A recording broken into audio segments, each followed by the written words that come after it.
आपकी वेबसाइट भी गूगल पर इंडेक्स नहीं हो रही है और आपको भी इशू आ रहे हैं कि मेरी वेबसाइट गूगल पर इंडेक्स कैसे होगी, तो मैं आपको बताता हूं। देखिए कि गूगल पर इंडेक्स होने की वजह बहुत सारी होती है, लेकिन मैं आपके साथ 3 कॉमन जो इश्यूज हैं मैं आपके साथ बताना चाहूंगा कि क्या कर सकते हैं आपको। देखिए सबसे पहले आपने क्या करना है, गूगल सर्च कंसोल में जाना है और साइट को वहां पर क्या करना है, कनेक्ट करना है और इंस्पेक्ट यूआरएल में जाकर के अपनी वेबसाइट को इंडेक्स के लिए रिक्वेस्ट करना है। अगर ऐसा करने पर 24 आवर्स में भी आपकी साइट इंडेक्स नहीं हो रही है तो समझ लीजिए कुछ और इशू हो सकता है, और वो इशू हो सकता है robot.txt का।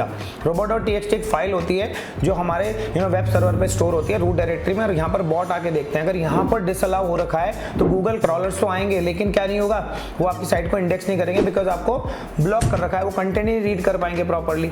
इसके बाद आता है नेक्स्ट स्टेप चेक करने का कि दोनों चीजें सही हैं, लेकिन हो सकता है कि आपके पेज में जो हेडर में एक टैग लगाया जाता है वो no follow no index tag लग जाता है, और जनरली इस पर लोग ध्यान नहीं देते हैं। अगर वर्डप्रेस में है तो आप ध्यान दीजिएगा कि सेटिंग में जाकर के आपको मिल जाएगा डिस्करेज सर्च इंजन को अनचेक कर दीजिए। तो ये भी कभी कभी ऐसा इशू बन जाता है कि आपकी साइट गूगल पर इंडेक्स नहीं हो रही होती है। ऐसे बहुत सारे रीजन है, जैसे प्लेजरिज्म है, साइट की क्वालिटी है, कंटेंट क्वालिटी है, और आपका कंटेंट में और भी बहुत सारी चीजें होती है जिन्हें आप देख सकते हैं। लेकिन अगर आप भी जानना चाहते हैं कि और क्या क्या इशू हो सकते हैं तो कमेंट कर दीजिए रीजंस, मैं आपको एक पीडीएफ शेयर कर दूंगा जिससे आप जान पाएंगे कि कौन कौन से रीजन की वजह से साइट इंडेक्स नहीं होती है।